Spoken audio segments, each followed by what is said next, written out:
Sedaya para nayaka sami priksa bilih paduka menika kadang kula werda. Nanging sabab menapa wiyos pangandika paduka ing mekaten nyuwun wewarah dhateng ingkang rayi. Menika ateges paduka Kanjeng Koko Prabu menika ngasoraken derajat panjenengan piyambak. Menapa mboten nama lingsem? Hosik. Wong angsu kawruh, wong udi ngelmu, kuwi ora ana wirange tumrapun Kakang. Watone isih isa tumangkar penggalipun Kakang, isih ngulir budi sarta pikiranipun Kakang isih nyandak. Nadyan tekan yuswa pira wae, wong kuwi diwajibake nggayuh marang undhaking kawruh, ngudi marang wuwuhing ngelmi.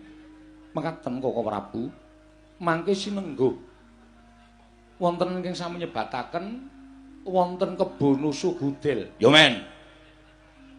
Sora-sora tak gagas.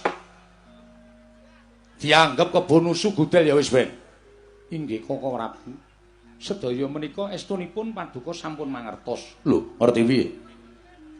Kula caosi prisa. Ingkang raya anggenipun mangreh Praja Ndarawati saged kados mekaten menika. Estunipun boten singlar. Saking wewarah kawruhing kraton Koko Prabu ingkang sampun sami dipun sinau sesarengan dhateng para nalindra ingkang badhe lenggah dampar. Menapa Koko Prabu kemutan wewarah kawruhing kraton. Oh iya, pun Kakang galingan. Dunalika pun Kakang bakal gumantika Prabaning Kanjeng Rama Prabu Basudewa, tau tate nampa pangandikaning para sepuh.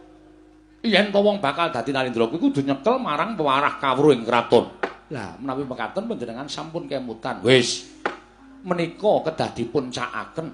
Menawi kemutan lajeng menapa kemawon wewarah kawruhing kraton menika. Lah nek perkara kuwi aku lali. Kala wau paring pangandika tasih kemutan. Ming tembung wewarah kawruhing kraton wae pun Kakang sing eling. Nanging isine pun Kakang ora pati nggatekake. Wewarah kawruhing kraton menika wonten 9 perkawis. Cacahe ana 9, inggih. Setunggal wajibing ratu, angka 2 pengageming ratu, angka 3 pambeganing ratu, angka 51 labuhaning ratu, angka gangsal kekasihing ratu, 6 patraping ratu, 7 gegayuhaning ratu, 8 junjunganing ratu, 9 bandaning ratu. Wah edan. Ana 9 pirang-pirang kuwi? Inggih. Menika wonten werdinipun piyambak-piyambak.